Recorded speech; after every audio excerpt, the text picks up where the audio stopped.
تو 33 دفعہ سبحان اللہ، 33 دفعہ الحمدللہ، 33 دفعہ اللہ اکبر پڑھ کے سو جایا کرو، رب راضی بھی ہو جائے گا، تھکاوٹیں بھی اتر جائیں گی۔ ہم جب اپنی بیٹی کو رخصت کرتے ہیں تو یوں بڑی LCD ساتھ دیتے ہیں، ٹچ موبائل بھی ساتھ دیتے ہیں، اچھا 5 لاکھ کا فرنیچر بھی دیتے ہیں، ساتھ لیکچر بھی دیتے۔ گھبرانا نہیں ہے بیٹا۔ سیدہ فاطمہ الزہرا رضی اللہ تعالی عنہا عرض کی، اللہ کے محبوب پیغمبر بابا گھر کا کام کاج کر کر کے میرے ہاتھوں پہ زخم بن گئے، ایک لونڈی دے دیجئے، غلام دے دیجئے، نوکرانی خادمہ دے دیجئے۔ سننا، نبی علیہ السلام نے فرمایا فاطمہ لونڈی تو نہیں ملے گی، خادمہ تو نہیں ملے گی، غلام تو تمہیں نہیں ملنے والا، البتہ میں تمہیں ایک وظیفہ بتلا دیتا ہوں۔ وظیفہ بتلایا، فرمایا بیٹا فاطمہ سارا دن گھر کا کام کاج کر کے جب تھک کر بستر پہ آؤ تو 33 دفعہ سبحان اللہ، 33 دفعہ الحمدللہ، 33 دفعہ اللہ اکبر پڑھ کے سو جایا کرو، رب راضی بھی ہو جائے گا، تھکاوٹیں بھی اتر جائیں گی۔ ہم جب اپنی بیٹی کو رخصت کرتے ہیں تو یوں بڑی LCD ساتھ دیتے ہیں، ٹچ موبائل بھی ساتھ دیتے ہیں، اچھا 5 لاکھ کا فرنیچر بھی دیتے ہیں، ساتھ لیکچر بھی دیتے۔ گھبرانا نہیں ہے بیٹا، گھبرانا نہیں ہے، کچھ کرے تو ہمیں بتا دینا، ہم نپٹ لیں گے انشاءاللہ۔ اس کا یہ مطلب نہیں ہے کہ بیٹی ان کو دی ہے تو ہماری بیٹی سے سارے گھر کے کام کروائے، نہ ہم نپٹ لیں گے، نہیں نہیں نہیں، ایسا نہیں ہوتا، ایسے گھر نہیں چلتے۔ آپ یہ کہا کریں اپنی بیٹی، آپ جائیں گے گھر جہاں جہاں دور آپ کی جتنے باپ آئے ہیں، اپنی بیٹیوں کو فون کرنا اور کہنا بیٹا آج میں نے حال چال پوچھنے کے لیے فون نہیں کیا، اکاڑا سے پنجاب سے ایک پردیسی آیا تھا، اس نے سیدہ فاطمہ والا وظیفہ بتلایا ہے، آج میں نے تجھے فون وظیفہ بتلانے کے لیے کیا ہے۔ فرمایا بیٹا یہ وظیفہ پڑھا کرو، سونے کے وقت تھکاوٹیں بھی اتر جائیں گی اور اللہ بھی راضی ہو جائے گا۔ اندازہ کیجئے بیٹی کو وظیفوں پہ رکھا، امتیوں کو غلام تقسیم کر دیے۔ میں نے کائنات میں پہلا لیڈر دیکھا ہے، پہلا لیڈر دیکھا ہے جو اپنی بیٹی کو تو وظیفے سکھا رہا ہے، امتیوں کو غلام دے رہا ہے۔ ورنہ ایک ہی لیڈر دیکھا، باقی لیڈروں کا حال بیان کروں تو پھر آپ ناراض ہو جائیں، اس لیے میں یہاں سے بائی پاس ہو جاتا ہوں۔ یہاں کے لیڈروں کا وہ لیڈر دیکھو، لیڈر کا حال یہ ہے کہ پیٹ۔ ایک صحابی آئے، خندق کا موقع آئے، اللہ کے رسول بھوک بڑی زیادہ لگی، اور میں کتنی لگی ہے؟ اس نے پیٹ سے کپڑا اٹھایا، پیٹ پر ایک پتھر بندھا تھا، محبوب آپ خود ہی دیکھ لو کتنی لگی ہے۔ فرمایا مجھے بھی لگی ہے۔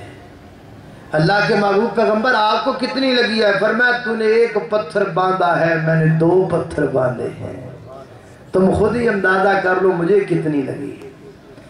سیدنا حضرت جابر رضی اللہ تعالیٰ نے یہ منظر دیکھا، گھر گئے، گھر جا کر اپنی بیگم کو بولا رسول اللہ صلی اللہ علیہ وسلم کو بڑی بھوک لگی ہے، کچھ انتظام کرو۔ اس نے کہا کچھ جو ہے یہ بکری کا ایک بچہ ذبح کر دو، اس نے ذبح کر دیا، گوشت بنا دو، تم اللہ کے پیغمبر کو پیغام دو، آج اللہ کے محبوب پیغمبر کو مٹن کڑھائی کھلاتے ہیں، آج نبی علیہ السلام کی دعوت کرتے ہیں۔ وہ آئے سیدنا حضرت جابر رضی اللہ تعالیٰ آئے، آپ کے کان میں عرض کرنے لگے اللہ کے محبوب پیغمبر خدا آ جائیے، ایک دو بندے ساتھ لے کے آ جائیے، کھانا کھا لیجئے۔ لیڈر ہو تو ایسا، حکمران ہو تو ایسا، پیر ہو تو ایسا۔ پیر کی بات تو کر لوں نا، یہ نہیں ہے سارا کچھ گھر میں اتنا بچا تبرک تبرک تبرک تبرک تبرک، ایسا نہیں کیا، یوں بازو سے پکڑا، فرمایا جابر وہاں کھڑے ہو جاؤ ٹیلے پہ اور اعلان کر دو 1300-1400 کے لشکر کے اندر آج تم سب کا کھانا جابر کے گھر میں ہے۔ میں کہا کرتا ہوں یوں کیوں کیا؟ نبی علیہ السلام فرماتے ہو کہ جابر نہیں ایسا نہیں ہو سکتا، آج میں کھاؤں، ایک دو بندے ساتھ لے جا کے کھا لوں، بتاؤ میرے بلال کے دل پہ کیا گزرے گی، بتاؤ میرے ابو ہریرہ کے دل پہ کیا گزرے گی۔ یہ خندق کے اندر جناب کام کرنے والے اپنے پیٹوں کے پتھر باندھنے والوں کے دل پہ کیا گزرے گی۔ کام ہم کر رہے ہیں، قربانیاں ہم دے رہے ہیں اور فاقے ہم کاٹ رہے ہیں، کھانے کا وقت آیا تو خود چلے گئے۔ نا جابر ایسا نہیں ہوگا، میں وہ پیر نہیں ہوں جو خود کھائے مرید بھوکے رہ جائیں، یہ پیر کھائے گا تو مریدوں کے ساتھ ہی کھائے گا۔ میں حیران ہوں، کوئی جگہ بتلائیے جس جگہ پر رسول اللہ صلی اللہ علیہ وسلم نے اپنی امت سے بے وفائی کی ہو۔ بے وفائی تو دور کی بات ہے، امت کے لیے کبھی ماتھے پہ سلوٹ ڈالی ہو، کوئی موقع ثابت کرو۔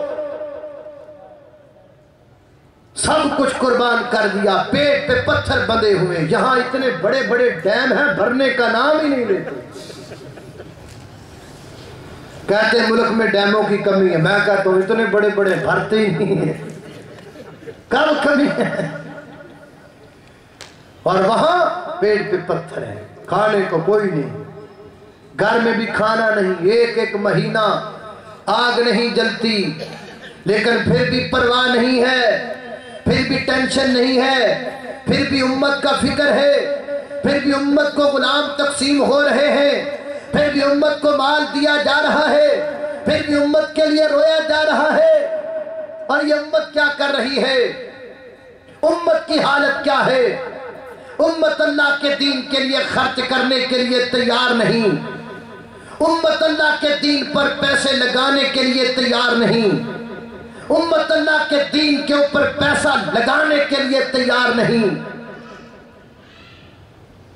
کتنے پیسے لگاتے ہیں ہم اللہ کے دین پر، کتنا خرچ کرتے ہیں؟ برد کرو، میں یہاں تقریر کر رہا ہوں، میں کہوں بھائی اللہ کے گھر کے لیے مال، میں مانگنے نہیں لگا، مت غصہ میرا مانگنے لگا، میں بات کر رہا ہوں۔ میں کہوں اللہ کے دین کے لیے مسجد کے لیے خرچ کرو، کتنا کرو گے؟ 1,00,000 1,50,000 2 لاکھ 5 لاکھ دے دو، اللہ کے گھر یہی دو گے نا؟ یہ بھی پتہ نہیں دو گے کہ نہیں دو گے، لیکن قربان جائیں۔ رسول اللہ صلی اللہ علیہ وسلم کے یاروں کی تربیت یہ تھی کہ ادھر اعلان کیا، ادھر صدیق نے گھر کا سارا مال پیش کر دیا تھا۔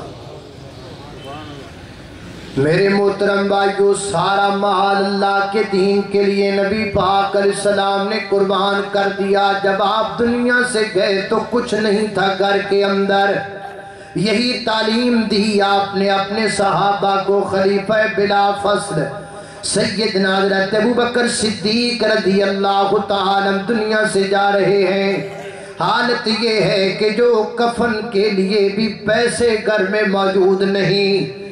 کہنے لگی بیٹی بابا کفن کا کیا بنے گا، کیا کرنا ہے؟ فرمایا جو پہنے ہیں ان کپڑوں کو اتار کر دھو کے انہی میں کفن دے دینا، اور جب نئے کفن کا اس نئے کفن کے پیسے اگر ہو جائیں تو ان پیسوں سے کسی غریب کو کپڑے لے کے دے دینا، کیونکہ زندوں کو کپڑوں کی مردوں سے زیادہ ضرورت ہے۔ یہاں 50-50 ہزار کا لہنگا سٹیچو پہ ڈالا ہوا ہے، یہاں لاکھ روپے کے کپڑے ان پہ ڈالے ہوئے ہیں جن پہ جان نہیں ہے، اور جن پہ جان ہے وہ غریبوں کے بچے بھوکے مر رہے ہیں۔ یہ ہے ہمارا پاکستان۔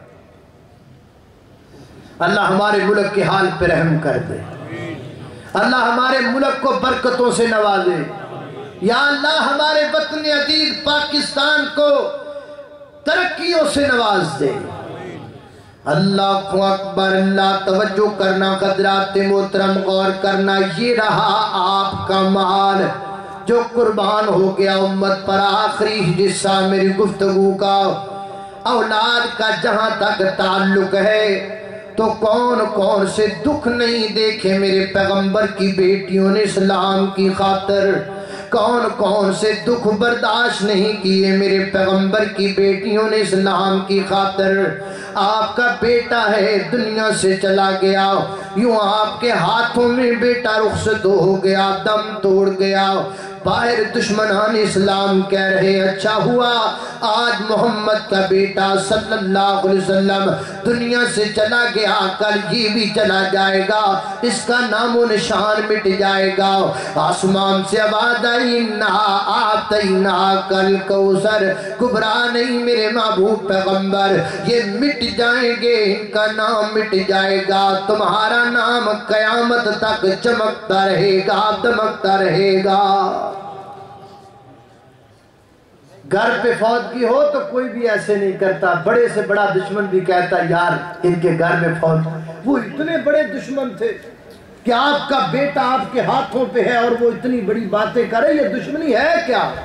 زمین کا جھگڑا، جائیداد کا جھگڑا، سرداری کا جھگڑا، مکے کے پلاٹوں کا جھگڑا، مکے کی مارکیٹوں کا جھگڑا نہیں، یہ دین تھا، وہی دین جو آج ہمارے پاس ہے، ہماری گلیوں میں یتیموں کی طرح پھر رہا ہے، جس کو آپ کو ماننے کے لیے تیار نہیں ہے، اسی دین کے لیے وہ دشمنی کرتے تھے میرے پیغمبر کے ساتھ۔